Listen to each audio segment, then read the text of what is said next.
Merci Mathieu de prendre ces instants avec moi pour discuter des belles images que le Nouveau Testament nous propose et qui caractérisent une magnifique collaboration entre les frères et les sœurs dans le corps de Christ pour la gloire de Dieu.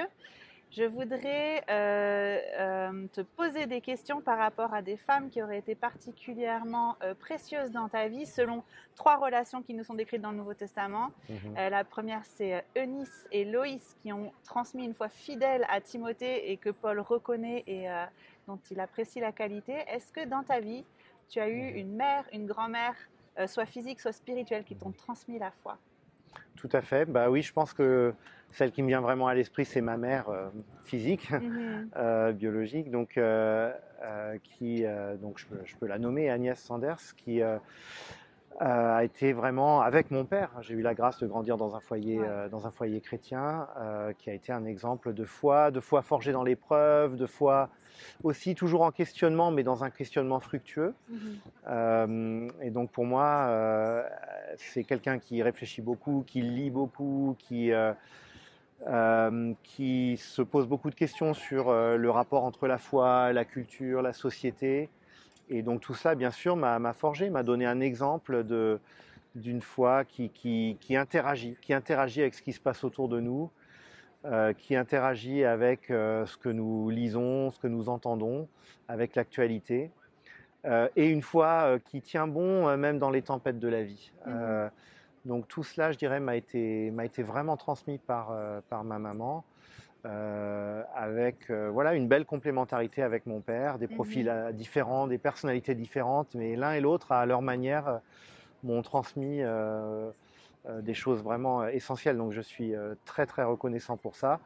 Reconnaissant aussi de savoir que même beaucoup qui n'ont pas eu cette grâce de grandir dans un foyer chrétien, mais ont pu avoir effectivement des mères, des grands-mères spirituelles qui leur ont transmis. Mais c'est vrai que pour moi, la première qui me vient à l'esprit, c'est ma maman, littéralement, qui m'a transmis la foi. Donc pour ce qui est de la transmission, j'aurais d'autres exemples après un peu pour les autres types de relations. Je ne sais pas si j'y viens tout de suite. C'est super, merci beaucoup. C'est vrai que des parents qui vivent ce qu'ils croient et qui savent expliquer ce qu'ils croient, c'est un don incroyable pour les générations futures. Tout à fait. Et on est tous reconnaissants, ceux qui ont pu bénéficier de ce type de relation. Le deuxième type de relation qui nous est décrit, c'est Aquilas et son épouse Priscille qui ont entendu Apollos, un homme doué, un homme qui connaissait Jésus prêcher de manière convaincante et efficace, mais à qui manquait certaines connaissances et qui ont eu à cœur ensemble de le prendre à côté et qui lui ont expliqué plus exactement les voies de Dieu. Et alors que je sais que tu as probablement eu énormément de mentors ou de professeurs qui ont pu t'enseigner, est-ce qu'il y a aussi des femmes qui ont pu t'aiguiser un petit peu dans tes connaissances sur Dieu? Tout à fait. Je dirais, j'aurais 2 exemples un peu à l'esprit. Lorsque j'étais au groupe de jeunes, au groupe d'ados dans l'église où j'ai grandi, quand j'étais au lycée, il y avait en particulier 2 sœurs, je vais pas les nommer par pudeur, mais deux sœurs dans ce groupe de jeunes, sœurs l'une de l'autre littéralement, et qui étaient des sœurs en Christ aussi, qui étaient un petit peu plus âgées que moi et qui m'ont vraiment, alors c'est pas tant qu'elles m'ont, pour cet exemple-là, qu'elles m'ont aiguillé du point de vue théologique, mais elles m'ont donné un exemple d'une foi cohérente, consacrée, sereine, que je ne vivais pas à ce moment-là. Je croyais, j'étais pas encore baptisé, j'étais encore quand même en questionnement, un peu tiraillé. Et j'ai vu là vraiment un bel exemple voilà, 2 très jeunes femmes, des jeunes filles qui étaient des exemples de maturité dans la foi. Et ça m'a beaucoup interpellé, je me rappelle. Ça a eu vraiment un impact pour moi. Plusieurs années plus tard, lors de mes études, alors ce n'était pas mes études de théologie, c'est des études que j'avais faites avant, j'ai participé à un groupe biblique universitaire et il y avait un couple en particulier qui était engagé dans les groupes bibliques universitaires. Je pense que je peux les nommer pour le coup, beaucoup les connaissent, il s'agit d'Edouard et Laura Nelson. Et même si c'est plutôt Edouard évidemment qui a été un mentor pour moi, Laura à bien des reprises m'a aidé à mieux voir les choses. Notamment, elle était engagée dans le GBU local où j'étais moi-même engagé. Et elle était un peu voilà, une grande sœur dans ce GBU local. Et elle m'a plusieurs fois, avec gentillesse et douceur, aidé à voir que voilà, je pouvais voir les choses un peu mieux dans la manière de bien comprendre le sens d'un texte, par exemple, et voilà, de me transmettre de bons réflexes théologiques. Donc, je pourrais donner d'autres exemples, mais c'est les deux qui me sont venus à l'esprit spontanément. Ah ouais. Bah, merci, ça exprime vraiment bien la richesse du corps autour de toi dans toutes ces expressions et c'est magnifique. Pour finir, tu es donc pasteur d'une église à Paris, Oui. il me semble.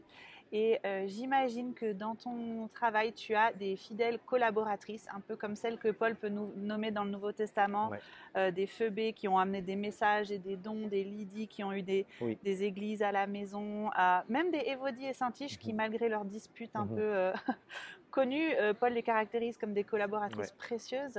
Est-ce qu'il y a des femmes qui sont un vrai soutien et un soulagement pour toi dans ton ministère ?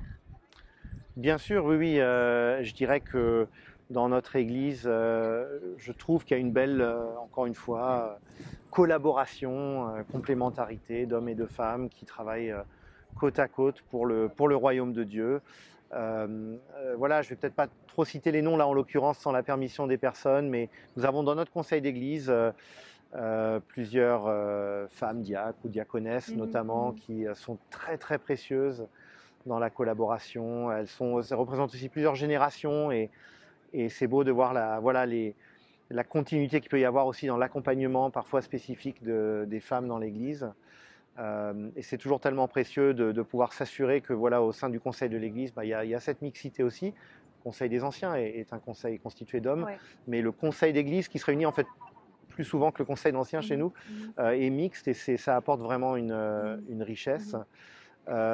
Oui, bien des fois, j'ai été à la fois encouragé, ici ou là, repris avec une grande douceur par l'une ou l'autre qui m'a aidé à voir que peut-être telle ou telle chose aurait pu être communiquée un peu mieux, ou même sur une question théologique, voilà, m'aider à voir aussi peut-être un autre point de vue. Comme un homme aurait pu faire aussi, mais c'est vrai que c'est précieux de pouvoir avoir ce regard qui est quand même souvent un petit peu différent que peuvent avoir des femmes ou des hommes sur différentes questions. Donc moi, c'est quelque chose que je vis avec beaucoup de joie dans notre église locale, effectivement. Je pense que la différence de regard est un des multiples bienfaits de cette complémentarité qui s'exprime. Pour finir, un petit coup de publicité parce que nous organisons des conférences pour les femmes où nous voulons remettre la parole au centre des enseignements que les femmes se donnent les unes aux autres, alors qu'elles existent déjà depuis longtemps. Nous n'avons rien inventé, mais nous avons à cœur de le promouvoir, nous, à Évangile 21, mais aussi d'autres groupes qu'on aime et avec qui on voudrait collaborer, à Chrétienne Engagée, par exemple. Est-ce que tu as déjà constaté des bénéfices dans ton église locale de femmes qui assistent à ces conférences et lesquels sont-ils et pourquoi tu les encouragerais, si elles le peuvent, à y aller? Tout à fait. Donc à Paris, nous avons notamment la conférence Chrétienne Engagée qui a lieu une fois par an. Je sais qu'il y a d'autres conférences qui ont lieu ou parfois des week-ends.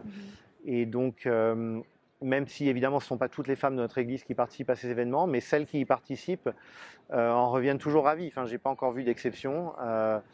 Et c'est vraiment des temps riches et bienfaisants. Ma femme y va, j'aurais pu la mentionner plus tôt comme quelqu'un qui a beaucoup influencé ma foi, mais quand on parlait de transmission, j'ai plutôt pensé à ma mère. Mais ma femme va notamment à ces conférences souvent et en revient encouragée et renouvelée. Donc j'ai une source directe, là, je sais comment ça se passe. Et je pense que la plupart du temps, les hommes et les femmes font les choses ensemble dans l'église et c'est normal, nous sommes un corps, nous assistons au culte ensemble, nous servons ensemble, et ça, je crois que ça correspond à la vision du Nouveau Testament, des hommes et des femmes qui servent ensemble. Mais les hommes et les femmes sont différents et ne serait-ce que les problématiques de vie ne sont pas tout à fait les mêmes. Le regard, comme on disait tout à l'heure, qu'on pose sur les choses n'est pas le même. On est dans une société qui nivelle tout ça, mais on constate qu'il y a quelque chose de riche, je crois, à se retrouver parfois avec des personnes du même sexe et à pouvoir réfléchir ensemble à ce que dit la parole. Et d'une part, ce que dit la parole éventuellement sur des situations spécifiques que peuvent vivre les femmes ou les hommes, et aussi réagir et répondre à la parole en tant que femme ou en tant qu'homme. Je trouve que ça a vraiment sa place. Et moi, le constat que je fais, c'est que ça fait toujours du bien. Et certes, il est arrivé que l'une ou l'autre y aille avec un peu de scepticisme ou simplement parce qu'elle n'était pas habituée à ce type d'événement et en revienne tout à fait ravie. Donc moi, je participe au coup de pub avec joie et je pense que c'est une belle chose. On ne veut pas constamment faire des choses cloisonnées hommes-femmes, enfin des choses spécifiques hommes-femmes, mais je pense que ça a vraiment sa place d'avoir certains événements où on a la possibilité de vivre les choses avec des personnes du même sexe.